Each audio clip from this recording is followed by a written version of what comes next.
Okay, guys, lastly, I wanted to talk about Venezuela. What an interesting situation that has been. Now, when Trump got elected, or one of the things he ran on was he said that he wanted to combat the fentanyl crisis in the United States.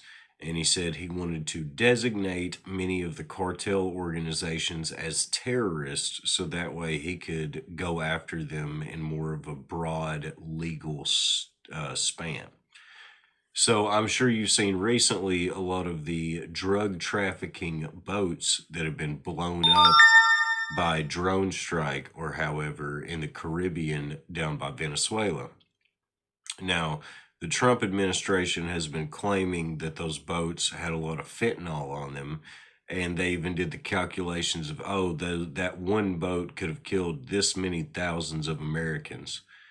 Well, that's not fully accurate. And the reason I say that is because most of the fentanyl that's affecting our streets is coming through Mexico.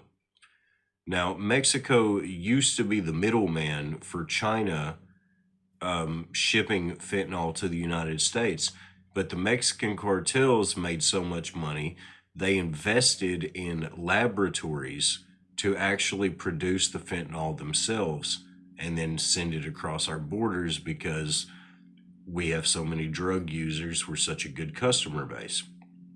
So we're not currently at war with Mexican cartels, but for some reason we're blowing up boats in the Caribbean.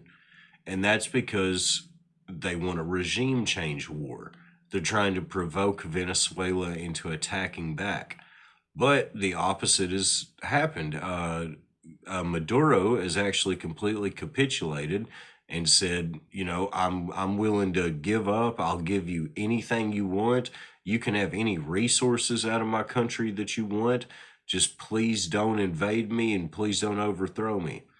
And when they asked Trump about it the other day at the press conference, he said, "Oh yeah, I saw that he said that, and it's not enough." And you know, he said that because he doesn't want to fuck around with America. And you know, a lot of people thought that was a cool statement. And you know, when Trump first came around, I thought it was a little cooler. It was like, yeah, he's a real talker, but in actuality, you're like, dude, he's trying to give you anything you want here. Take the deal. And no, he still wants regime change. He wants to overthrow this guy. And I think it's because all the oil companies that got pushed out in the 80s are still pissed off at Venezuela. But complicated situation all the way around.